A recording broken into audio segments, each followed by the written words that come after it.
Welcome everyone to our panel session on making the most of mediation. Just while everyone's joining, we're going to put some poll questions up on the screen. So if you have your keyboard in front of you, then just join in and we'll just do that for a couple of minutes to give everyone a chance to join. So, question up on your screen at the moment, have you attended a virtual mediation? And there are the results of that one. 72% no, 28% yes. Next question on your screen should be, if so, did you think that your mediator did a good job? I think that applies to mediation or virtual mediation. You can see something on my screen saying host and panelists cannot vote. And interesting results of that one, 62% yes, 38% no. Next question on your screen, have you ever attended a mediation and subsequently concluded that it provided no value at all? And that's quite an even split for that one. Next question is, have you ever attended a mediation and subsequently concluded that it was not, and subsequently concluded that it was not worth the cost that was spent on it? That's quite an even split as well. Have you ever agreed a settlement at mediation that you regretted the next day? No. That's interesting. 87% no. Have you ever agreed a settlement at mediation that you regretted further down the line? 84% no. That's interesting. That suggests that if you do agree a settlement, you're statistically unlikely to regret it. And last question, have you ever pursued litigation to trial stroke judgment and later wished that you had grasped an earlier opportunity to settle? About 50-50. A bit more for the yes.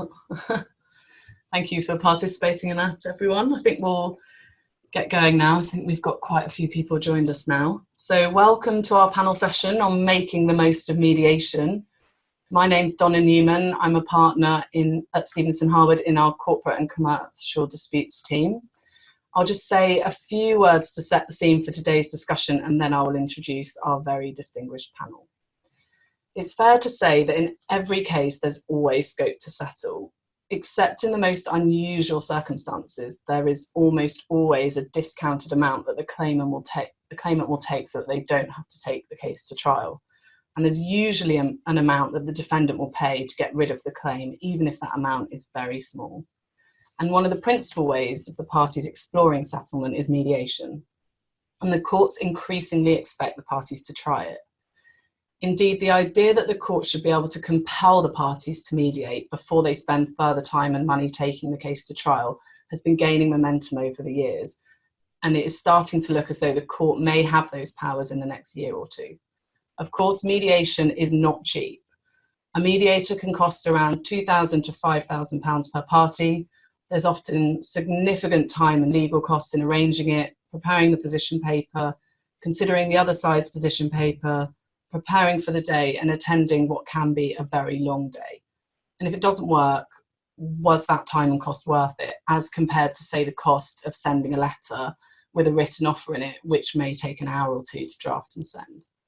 There are many advantages to mediation. There's statistically a high chance of achieving a settlement.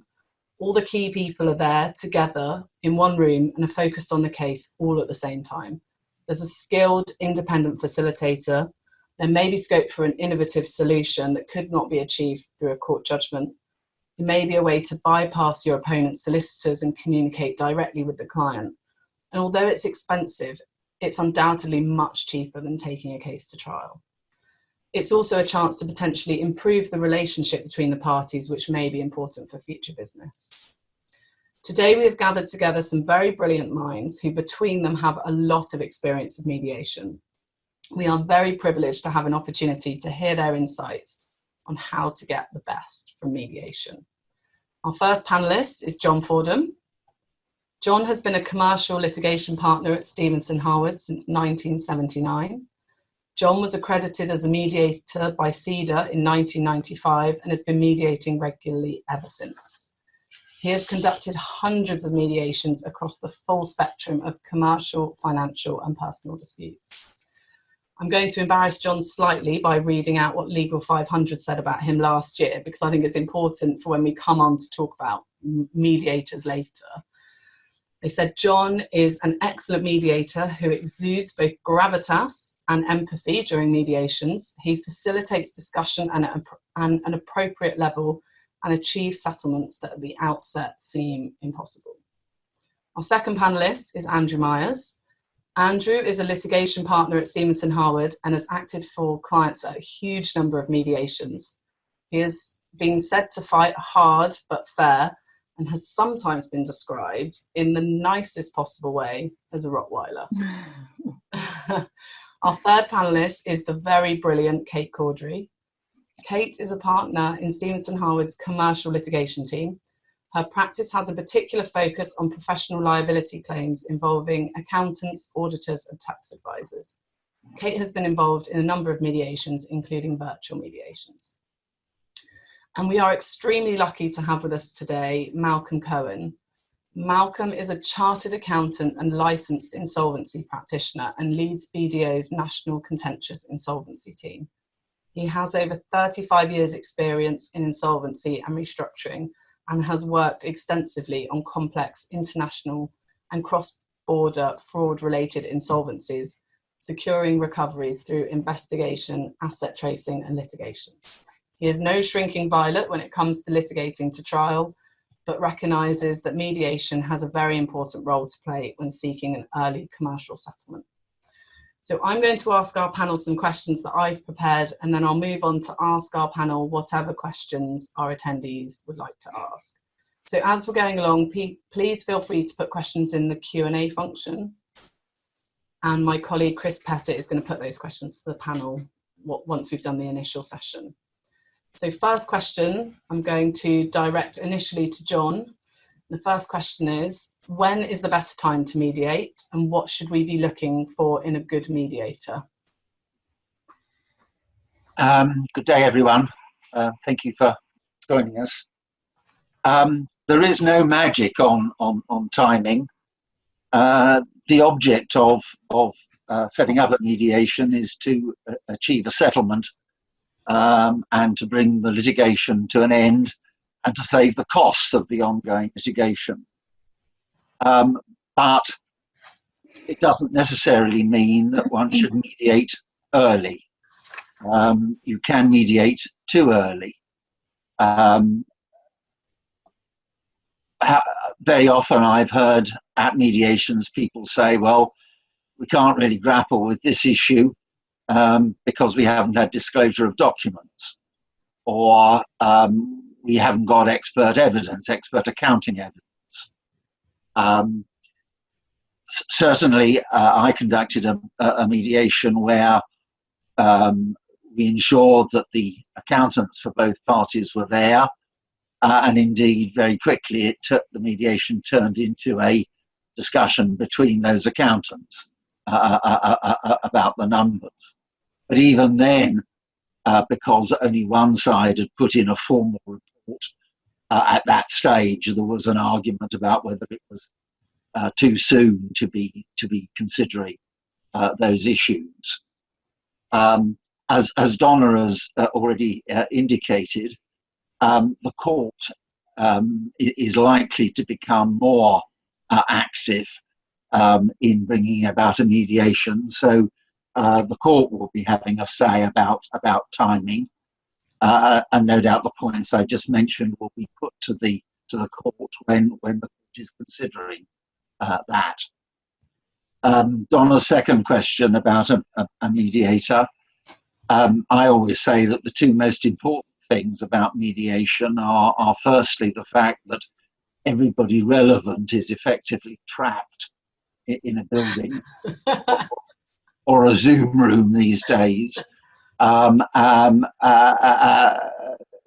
focusing on the mediation, and while they may be using their laptops at the same time, that's their priority. And the second one is the relationship that the mediator builds up with everybody who's there.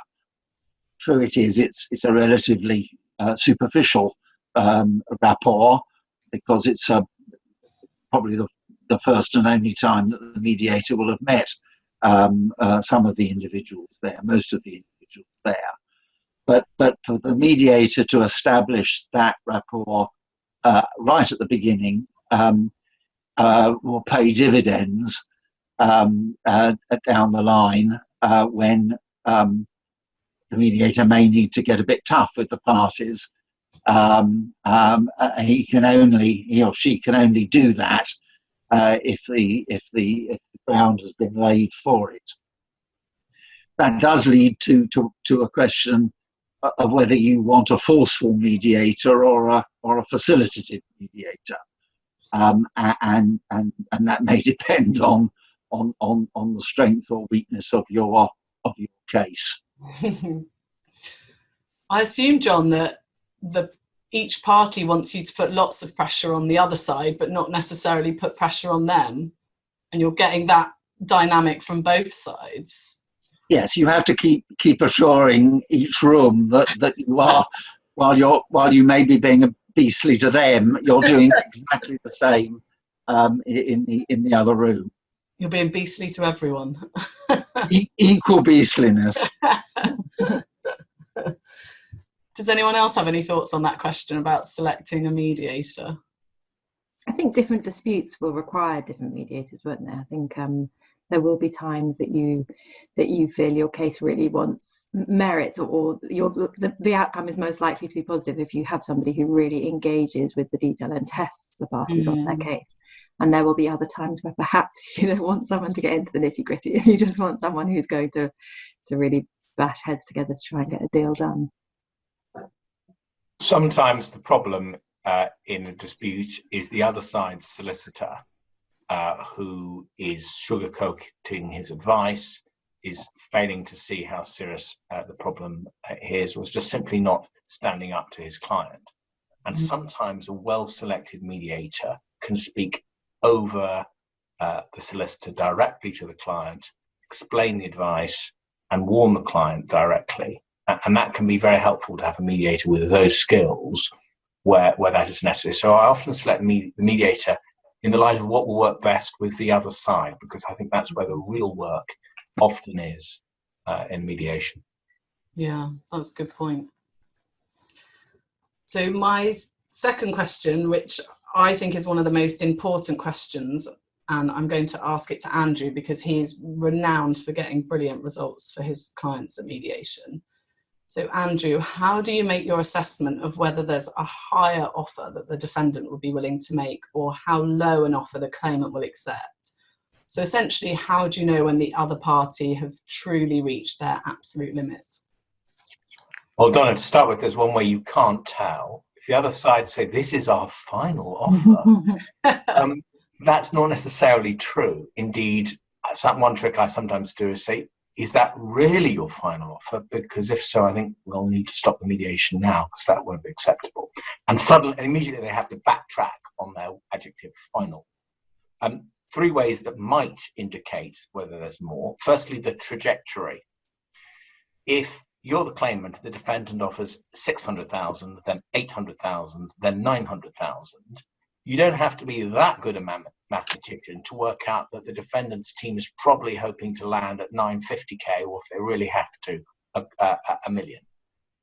So you can tell from the trajectory whether there is more to play for. The second way is, have they got their coats on? If they're not wearing coats, then there's probably a bit more in there. Similarly, it is sometimes necessary for you to say, look, we are going to go in a quarter of an hour if you can't get a bit closer to where we need to go, and threaten to put your coats on yourself.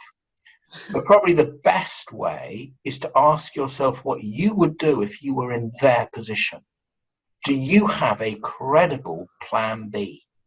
If you do have a credible plan B, then you can't push it too hard, and that may sense it's the last offer.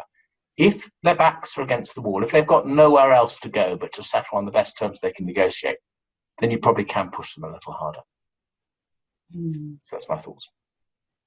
John, have you seen lots of theatrics at mediations with people kind of storming out or trying to indicate to the other side that it's their final offer? Yes, and I always say there's absolutely no point in closing your briefcase and putting your overcoat on to me, because you're not negotiating with me. The other people can't see that.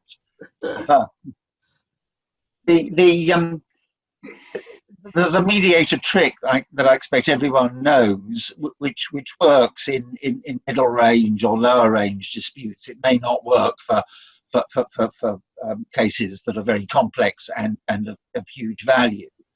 And that is the mediator saying, you both said this is your final offer. How about you tell me privately whether you would split the difference? And I will keep that private and only reveal it if you both say no or you both say yes. And if one side says yes and the other says no, I haven't, as a mediator, moved the goalposts when they'd said sort of publicly, as it were, this is my final offer. I remember one case where it was a nursing home business, a very successful one, being run by two sisters, but they'd fallen out in such a major way that neither came to the mediation. They sent their husbands along to do the negotiating. And we had that, and I remember the figure. They were $500,000 apart. It was one buying the other out. It was a shareholder dispute. And I put this idea to them, and one did say yes and one said no. Because the trouble with that is it really means it's the end of the mediation. You've played your last card as mediator. But what then occurred was what I call the loo moment. I was in the loo with the you're pleased to have male solicitor for one party, and was able to say to him, that argument that your barrister is putting forward, I've politely said it doesn't seem to me to work. Truth of the matter is, it's absolute nonsense. It'll fail. And 20 minutes later, we had a settlement. So I'm looking forward to unisex loos. So I'm not restricted in my ability to talk to only people of the same gender. Can I just come in on the coat approach and the sort of packing your bag, which I always find interesting. What I've seen sometimes is that the other side sort of dress up with their coats on and their bags all packed, and yet they're still what I call hovering. So they want to make sure that the real impact of that is to be, has been seen and noted. And when that happens, you can be sure that they're not going to leave, they're not going to go, because they're, as I said, they're hovering around waiting for the, that wonderful moment when, gosh, the other side is going to sort of quickly sort of chase after them and say, yes, yes, yes, we accept. So watch out for the hovering tactic. Someone's put an interesting question in the chat as well, which I may as well read now because it goes along with what we're saying. With mediations going virtual, are we starting to see the end of the coats on theatrics? So what would be the coats on equivalent at a virtual mediation? Maybe it is still putting your coat on, saying you're going out for a walk. I find with virtual mediation, you've got the opportunity of sort of saying, using the just going through a tunnel trick, where your internet sort of breaks out, and that sort of gives you an extra opportunity to sort of just rethink and consider, which you don't have in a physical meeting, because obviously nobody knows whether your internet has failed or not. But dynamic of virtual mediations. Maybe if they can hear Netflix in the background, they know that your internet is fine. Coming to you, Malcolm, I was going to ask you to talk a bit about what has been your experience of mediation. What do you think has made the difference when you've had a good outcome? Yeah, hi, thanks. Good afternoon, everybody. I just want to pick up on perhaps a couple of sort of themes that John was mentioning about, what makes a good mediation. And as he said, I think it's bang on. I think the most important thing, it's critical that there is a good mediator. And I must admit, I found that in most instances where there's a mediator that's prepared to, beat up both sides pretty badly and not what I call pussyfoot around with too much sort of shuttle diplomacy, running up and, back and forth up the corridor between the two rooms. I think it works much better. I had just one that stays in my mind, because it's very recent. I had a virtual mediation in the States, actually, in fact, last week, where a retired judge was the mediator. I mean, he was excellent for a number of reasons. First of all, he clearly read the papers very carefully. And as a retired judge, he had the sort of the gravitas and the knowledge to say what the case was worth. And he was able to sort of lead the sides, very carefully to that outcome that he had predicted almost at the outset. And it's quite difficult to impugn somebody who's got gravitas, somebody like a retired judge, or dare I say somebody like John, who's clearly had such experience of dealing with mediations. I mean, it can be, I suppose the counter is it can be a high risk strategy because it might not get you the outcome that you want. But I just must share this with the audience, if they don't mind. This retired judge I thought was fantastic. So he in his opening session, he said to us, "Look, I'm not able to repeat his sort of Californian drawl, but he did say, look, I'm gonna lay down some ground rules," and he went and he laid out some ground rules, and then he said at the end, he says, "But there's a golden rule I have," and he says, "I don't want to hear the F word once during the day." And we all sort of sat up, and he says, "There's nothing like a final offer," he said.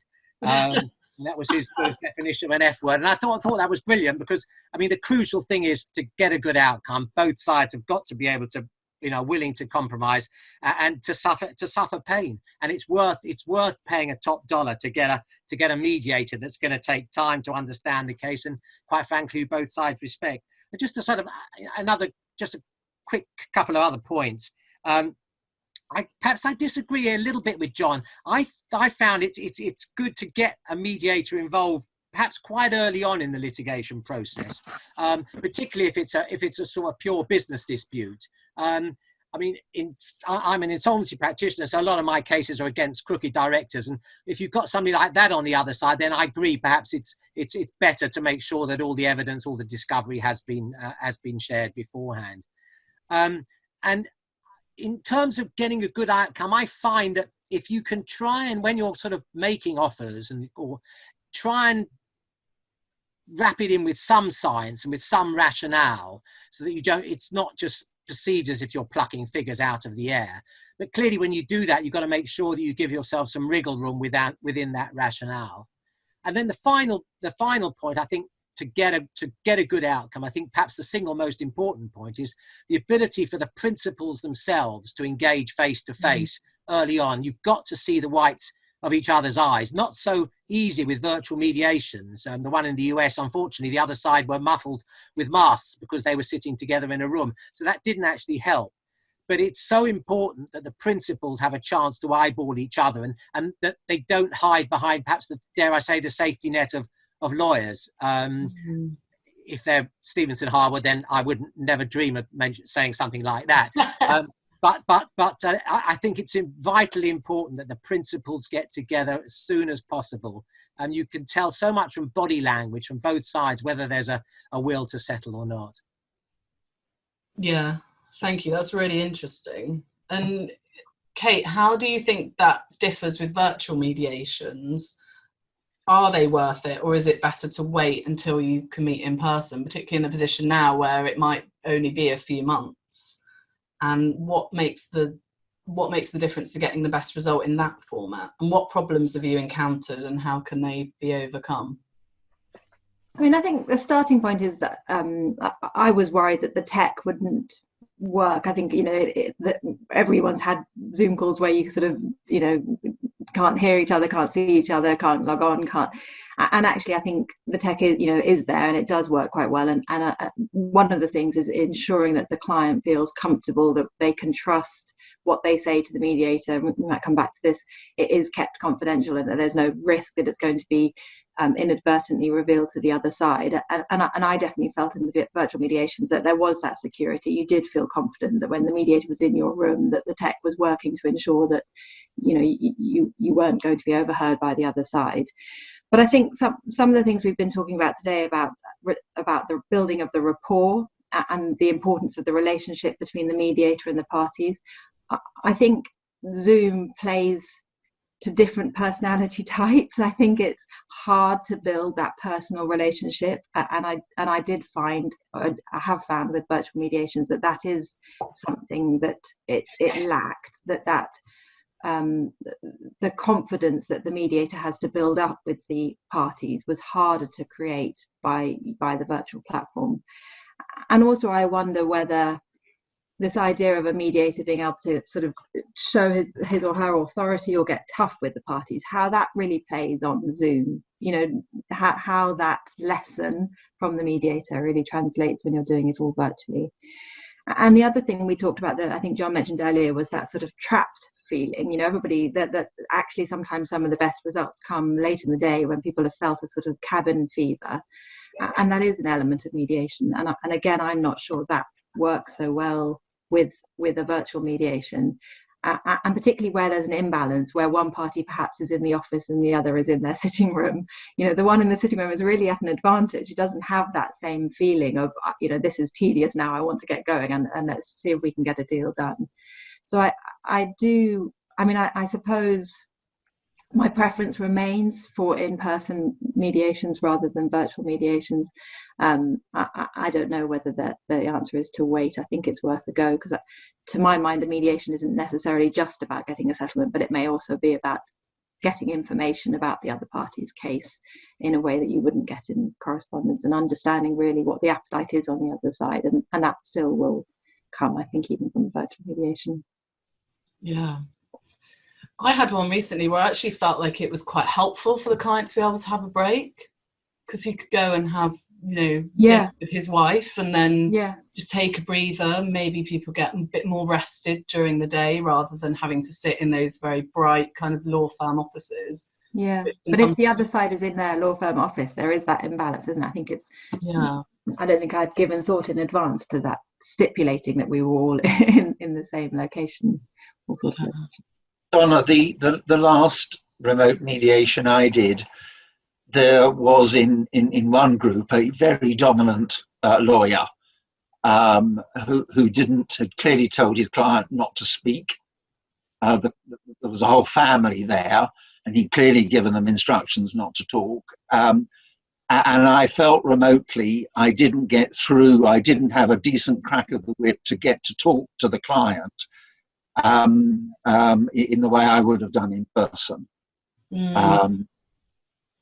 I suggested a private word with the client, and you have to be so careful about that, because all these relationships at a mediation are important.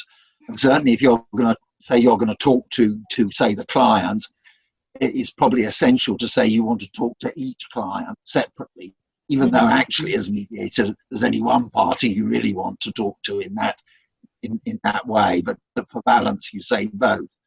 But certainly on this recent occasion, I never got through to the client on one side, and I would have fancied my chances better in an in-person mediation. Yeah, you can't catch them on the way to the bathroom or something and intercept them and have a quick word with them. Just going back to Malcolm, I wanted to ask you what the opposite of the question I asked earlier, which is, what do you think's been the issue when you've had a bad experience? What would you avoid in the future, or what would be a red flag to you where you might think this party isn't ready to mediate, or this isn't going anywhere? In terms of the first part, I mean, where it hasn't gone well, I would say, and again, I hesitate to say this in the esteemed company that I've got on my fellow panelists, but if there's a massive legal team, not as I say, if you've got clearly individual lawyers, that's different. But if you've got a massive legal team facing you on the other side of the table at the sort of the first plenary session, and they insist on, you know, inflicting on you why their case is so strong and yours is so weak, it just doesn't go down well. And particularly, I mean, even more so, I have seen on occasion, although less so now, I think people have got to grips with this. If you have a QC sort of opening the batting at the plenary session for one side and they drone on for an hour, you know, again, this on the strength of their case, that really, I find it just sort of sets the resolve of the other side to sort of, you know, to be even more steadfast. So I would always urge against that, certainly at an open plenary session. I think, again, where it hasn't worked, and I must admit my experiences of mediation are pretty good, and there are only 2 instances where it hasn't worked. And one of them where we struggled was where not all the participants who you needed to settle, who had the authority to settle, they weren't all there at the mediation. And that is absolutely crucial. In this instance, it was an insurer. So there was a first layer insurer and there was a second layer insurer, and there was only one of them present. And it was such a hassle to have to get in touch with the other one and to go back and forth. And it really, you know, it added tension and it added time and cost, which was just really, you know, shouldn't have been necessary. So I think that's a sort of a must to make sure that everybody is there who should be there. The two instances where I think I haven't actually had a result of mediation, both have actually got a common theme, and that is where the other side insisted that the mediation took place at a certain geographical location. So one I had was, in fact, during COVID last year. The defendant who we were suing insisted that we had to sort of almost break COVID and physically come up to the lawyers' offices rather than do it virtually.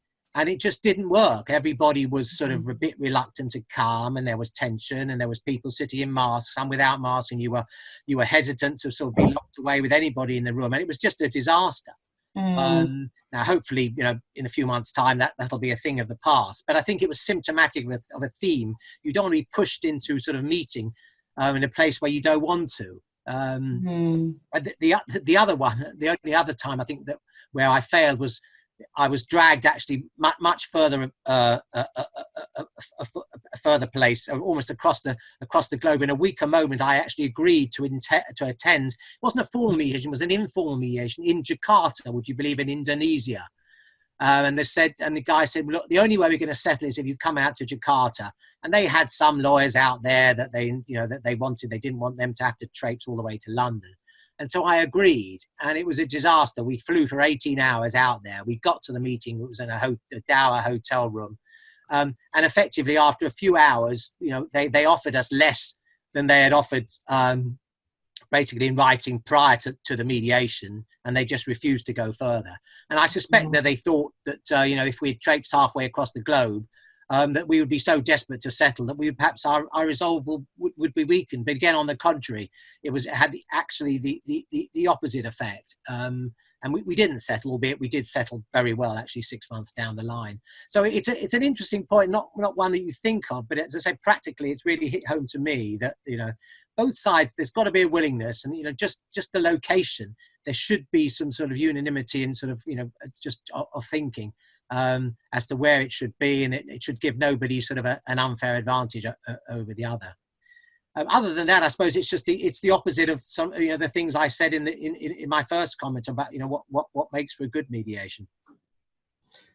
I think it's so interesting because it's so unlike so many aspects of litigation, in that mediation is so much more touchy-feely and so much more dependent upon emotions and relationships. And Malcolm's absolutely right. I mean, I certainly have had that experience where people have walked into the room with their backup already at the outset, and it's, you know, you've got so much more work to do to get a deal done, and that can be over something as silly as, you know, knowing the other side got nicer sandwiches. It's crazy, but it can have such an impact in terms of people's perspective of how they're being treated. Will have a knock-on effect on how willing they are to participate. Yeah, indeed, it's one of the shames of one of the disadvantages of a virtual mediation is that some of that rapport, some of that getting together and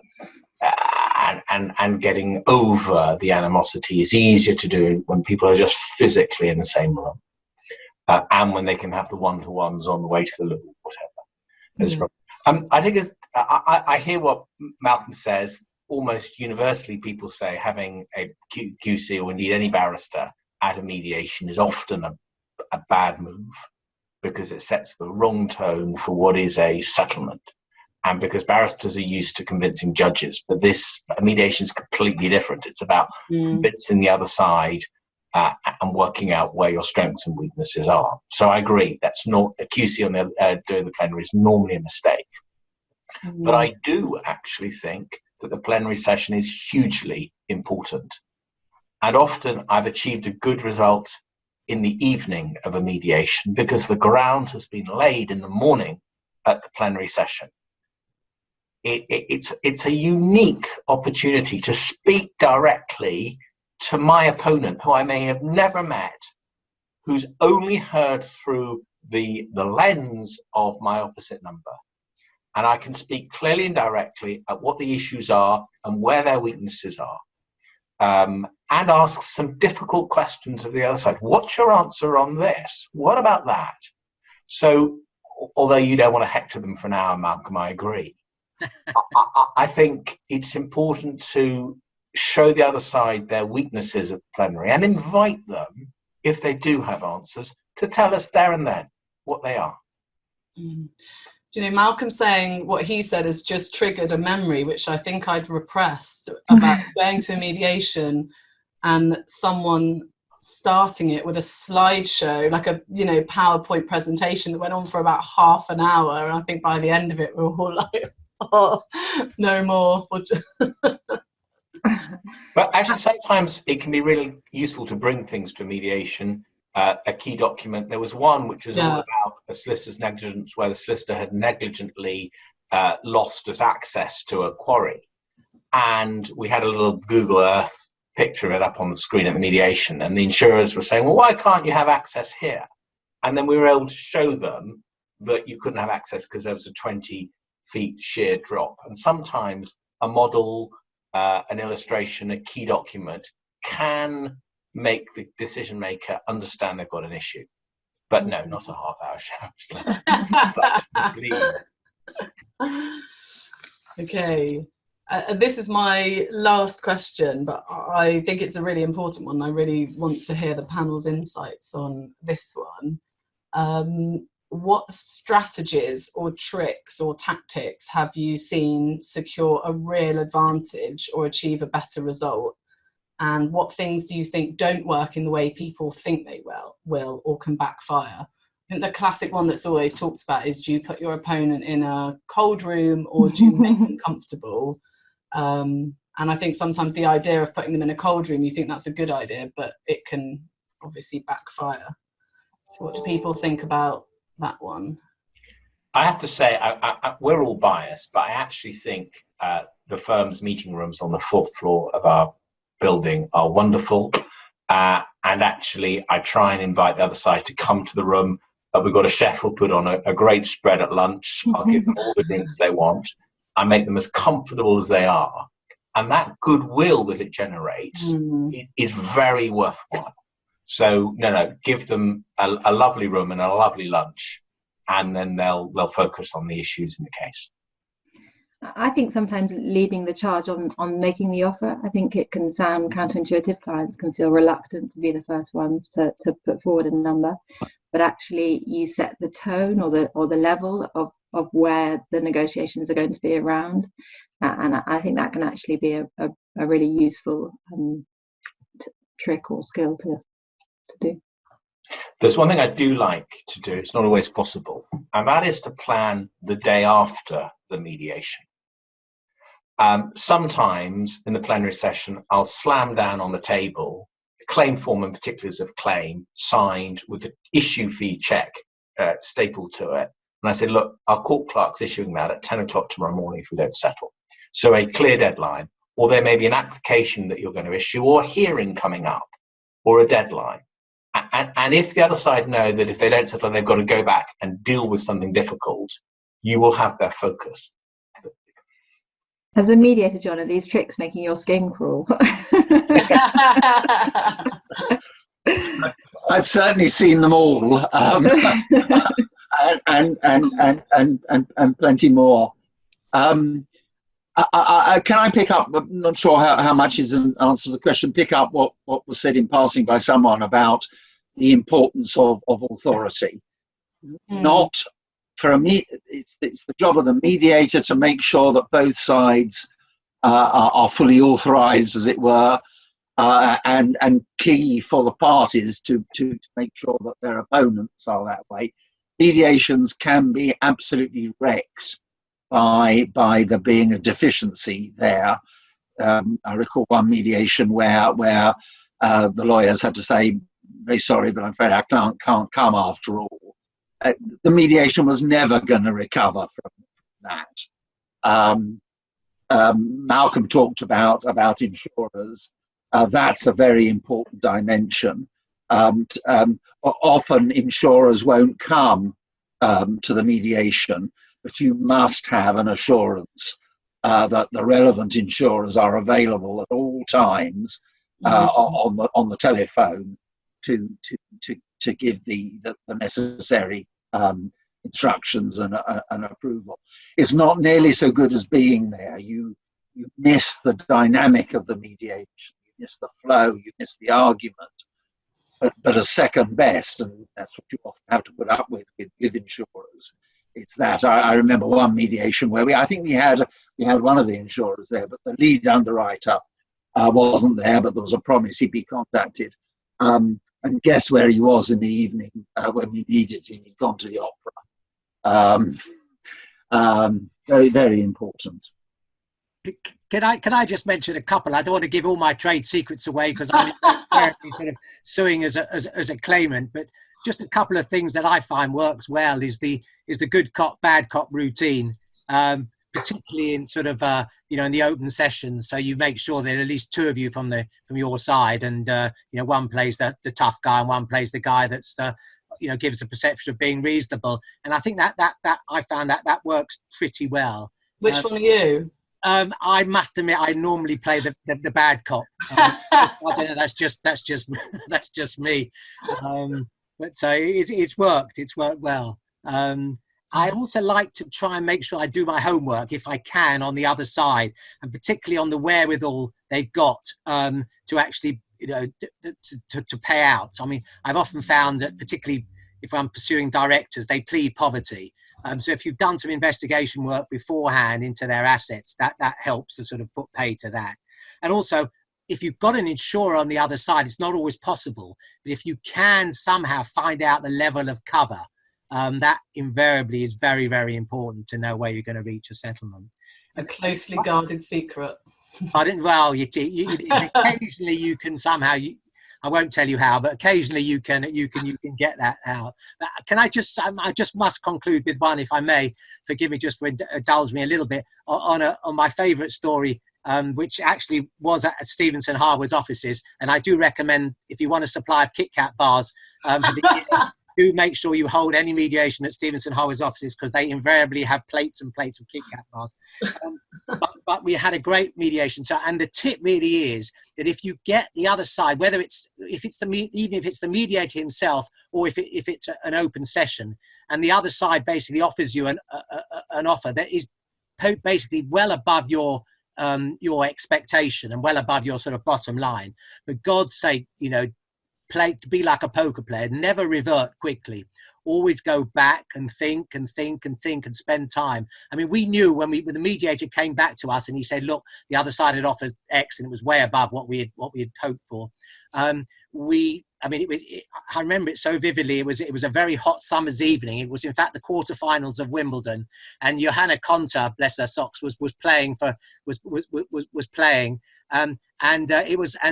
Stephenson Harwood again. I haven't been paid to say this, but they do have TV. They do have TVs in most of their rooms. You've got to make sure you get a TV room when you're doing a mediation there. We had the TV on, and we were watching Johanna Konta. Unfortunately, she was getting beaten in the quarterfinals, but it was a lovely day, and we sent one of our juniors out to get some magnums. So we were sitting there eating our ice creams, watching Johanna Konta lose. And we spent sort of 55 minutes, I think it was, sort of gaily doing this, when we knew from the first 30 seconds that we were sort of there or thereabouts, and we were going to give the mediator, you know, the green light to sort of at least, you know, go ahead and say, look, we're nearly there. So never revert too quickly. Always spend time, even if you're sitting there doing nothing.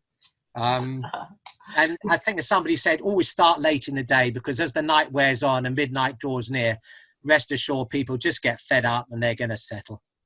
Yeah, we do have ice creams available in our in-house cafe, but other brands are available. I think we should go to Q&A now, because I know that Chris has received some questions, so it'd be good to ask the questions that have been asked by attendees. So, hi Chris. Yeah. Hi. We've got a number of interesting questions here. First one from Malcolm. Malcolm said not to lead the plenary statement on why the other side's case is weak. What does he recommend is the best way to approach the plenary? It's often the only opportunity for the solicitors to speak directly to the client on the other side. No, I didn't. Perhaps I was a little sort of too harsh. I wasn't suggesting that you shouldn't suggest why the other side is weak.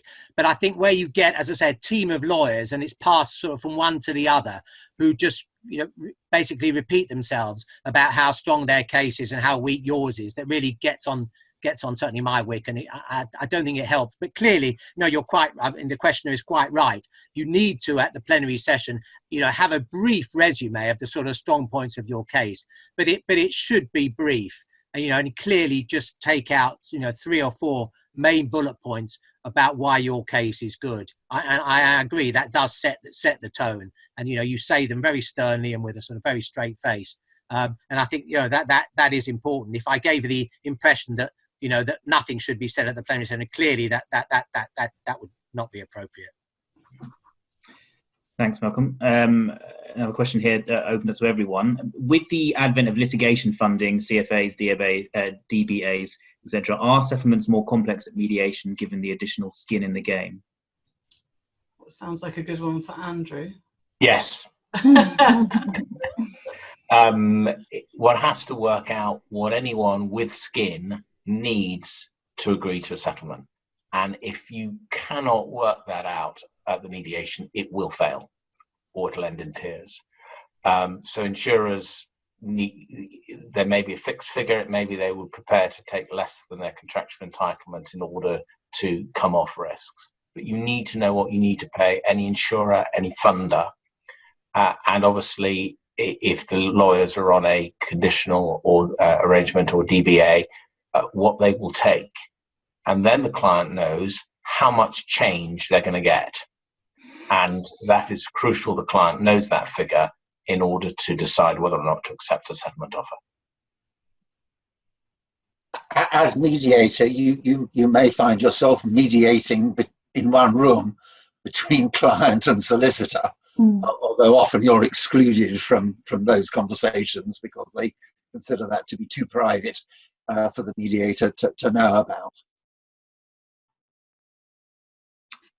I think it's important. I think the question has raised a very, very interesting point, and there could be conflicts of interest between the lawyers and the clients. And I think I found that to avoid that, you clearly got to set the ground rules within your own team, and by that I mean the client, i.e. me, say as the insolvency practitioner, and the lawyer beforehand on these points, because otherwise it can get a bit fraught during the day, and that's the last thing you want is for the other side to see that there's sort of somehow insurrection in your own ranks. That would be fatal. Yeah. Okay. Thanks very much. The next question: have any of the panelists seen a negotiating tactic or approach used by a party that's particularly impressed them? If so, is it a tactic that would be equally effective virtually, given this is doubtless here to stay?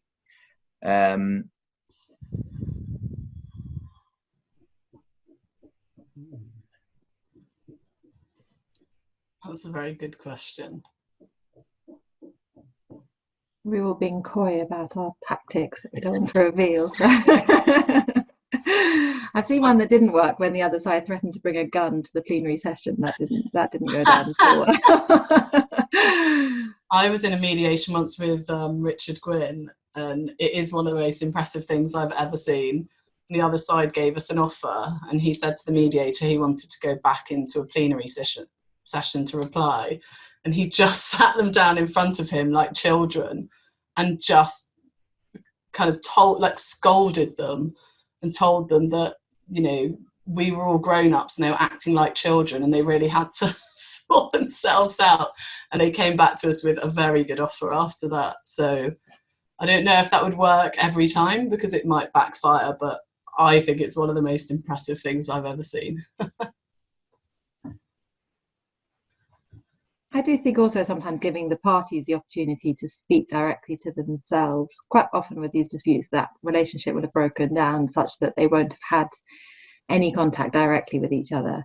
And I think sometimes allowing them to feel like they've had their day in court, they've been able to really get off their chest why they feel so personally hard done by the situation, can sometimes be a sort of allow the kind of unblocking of the drain to help move things forward.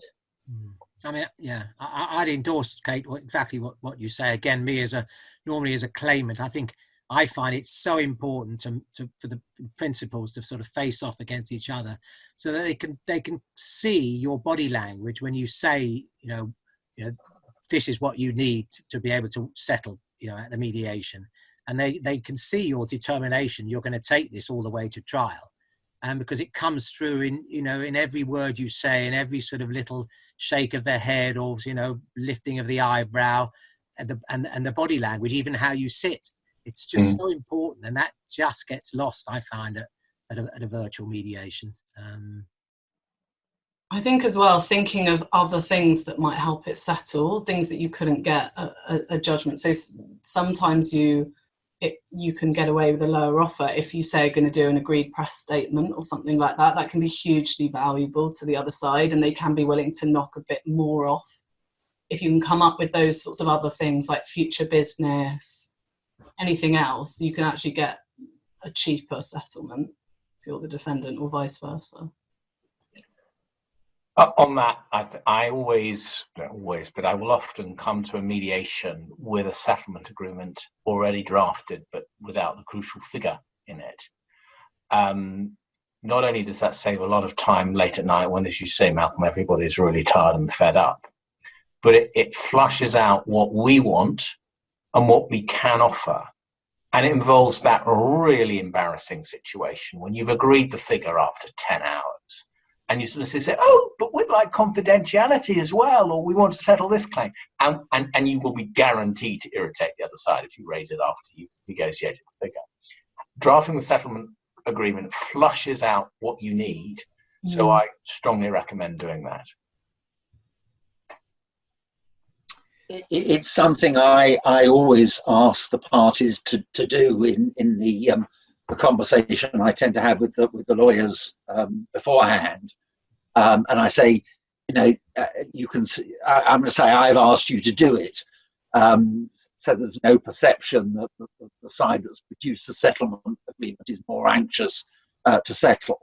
And as Andrew says, it flushes out things. I've had a very stupid debate about confidentiality late on, and also questions about tax issues, whether there's VAT on the settlement sum, whether there's a tax consequence of the settlement sum. While there may not be much need to spend a long time during the mediation debating those things, to have them out on the table at the very beginning, so that they can be sorted, and so that a party can talk to his accountant during the day, and not find he's gone home at 7 o'clock in the evening, or whatever it is. Chris, have you got more questions? Yeah, no, I've got some more questions here. There can be a lot of downtime in mediations. What do you think is the best use of your and or your client's time? Sudoku. Actually, they're the most valuable times. It's when that's the thing about mediation. Everybody's spending the day focusing on the case, and that's, again, it's something else that's lost a bit on virtual mediations. You chew the case over, you find out what the client really wants, and the client can ask some heart-to-heart questions about the strength or otherwise of the case.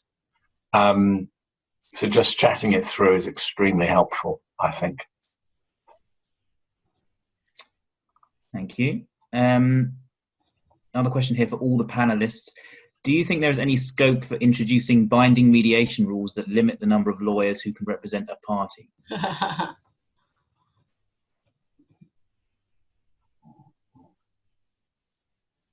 Yeah. I mean, different firms of lawyers or different, or how partners from the same firm? I assume it's from the same firm. I think so. I would assume so. Yeah. I mean, I agree with that. I mean, I don't know whether that's possible, but I think it helps. I think one of the points I said earlier was, you know, you if you're faced with just a ream of besuited lawyers on the other side of the table, you know, in the first open session, it really sort of your spirit falls, and it just not in the, it doesn't bode well for a helpful discussion during the course of the day. You just feel that the other side wants to sort of just beat you by numbers. So if that can be somehow implemented, I think it's an interesting idea and approach.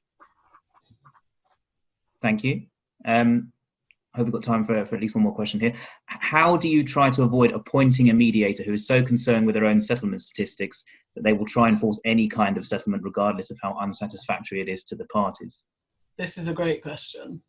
I have to say, and John will probably be annoyed with me for saying this, as somebody who represents a party rather than a mediator, I sense sometimes, I wouldn't call it a conflict of interest, but a slightly different agenda. The mediator is, he or she is there to try and facilitate a settlement. That's what they're meant to do. Whereas for the solicitor, the question is, what is in my client's best interest? And sometimes the client's best interest is in waking up the next morning not having paid a bit more than they should, but with not having done so, and with a settlement at a better figure still available. So that I think sometimes it's our job as solicitors to ensure that we don't get carried away with the moment, and that we challenge our client. Should we not just stop there and not offer any more and walk out if we can't get the other side to move closer to us? So yes, where there is a mediator with too much of an agenda to settle, it is our job as solicitors to do some reality testing. I think that's important, and ensuring that the client has really thought before they go into the room, and before that pressure pot builds up, where they, what that number is that they would wake up tomorrow morning feeling unhappy that they had got to, or that they felt was, they would regret. And it seems from the numbers we had at the outset that people didn't generally, people were quite good about setting themselves at level. But I absolutely agree with Andrew that you can sometimes sense that there is a sort of, let's just horse trade, it doesn't really matter, it's just numbers to the mediator, and it is then that point that I think the lawyers can step in. It's interesting. I found sometimes that you reach a settlement, a very good settlement, and then you think to yourself, when your next mediation comes around, you say, "Gosh, we must have that mediator because it worked out so well, and he was brilliant." But you forget that you reach a good settlement because your case was so strong. And then sometimes you can be very, very disappointed second time round when you have the same mediator, and he really actually is quite poor. So be a little careful about trying to understand why you were so successful at one mediation, and it may not necessarily be down to the mediator. But I agree in terms of stats. Again, my heart sinks when a mediator introduces himself in the mediation by saying, this is my 1132nd mediation. I just think it's not necessary, because his gravitas and his the respect will speak volumes. As soon as he opens his mouth, he doesn't actually have to say much, really. We shouldn't have to. I'm conscious that we're running out of time. We're already at 1 o'clock. Perhaps I'll just ask Chris to ask one more question, and then we'll have to deal with the other ones by email responses or something. So we have got quite a few left. Okay, one final question here. It's a Brexit related question. Following the end of the transition period and the publication of the TCA, has the panel felt any impacts from this, or do they have any concerns regarding cross-border mediations going forward?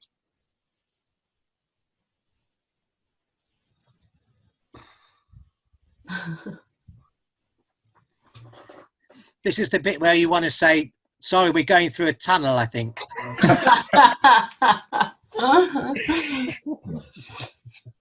Perhaps if that one's quite specific and we're near the end, then we'll answer that one by email. I saw a question in the chat which I thought was very interesting, so perhaps I'll just ask that one and that'll be our last one. Does anyone have any criteria to assess when to walk away from the mediation? Is it helpful to set yourself criteria in advance and stick to them, or is there any sort of point that you pass where you then say, well, I'm walking out now, really walking out, not just putting your coat on? I mean, if I can just, I mean, I'm always a claimant, sort of a claimant in person. You know, I will always have a bottom line lower than which I will not accept, and I think you have to be pretty disciplined. But you've got to be realistic when you set the bottom line. But you need to be disciplined and not be swayed during the course of the day. And as I think Andrew said, you know, there's always another day. The mediation is, you know, I've had many occasions where, you know, we've kept the mediation open, haven't terminated the mediation, and we've kept it open for days, sometimes even weeks. And there is you know, communication and correspondence between the parties over that time, and then we've reached a settlement. So I think, you know, discipline on the day is important, but on the other hand, you know, I think looking to sort of, you know, storm out and or say no, that's the end of it. You feel good for sort of, you know, 30 seconds, but when you're sort of outside on the street and, you know, the cool night air, you think, oh my God, what have I done? You know, how are we going to sort of, you know, how are we going to get back on track? It's you shot your bolt. Yeah. So I think we better wrap up there, because I'm conscious we're a few minutes over and that everyone's got to go and have some lunch or get on with their day. I just want to say thank you so much to the panel and to everyone for attending. I'm really sorry that we didn't get to all of the questions, because there were a few more in the Q&A box. But we will answer everyone's questions. And if you've got any other questions about any of the issues covered, anything about mediation or dispute resolution generally, please get in touch with us. We're happy to answer further questions by email after the event, or have a chat on the phone. We're always really happy to hear from you and give you any assistance where we can. So thank you to everyone again, and please enjoy the rest of your day. Thank you. Cheers. Thanks for listening. Bye. Bye.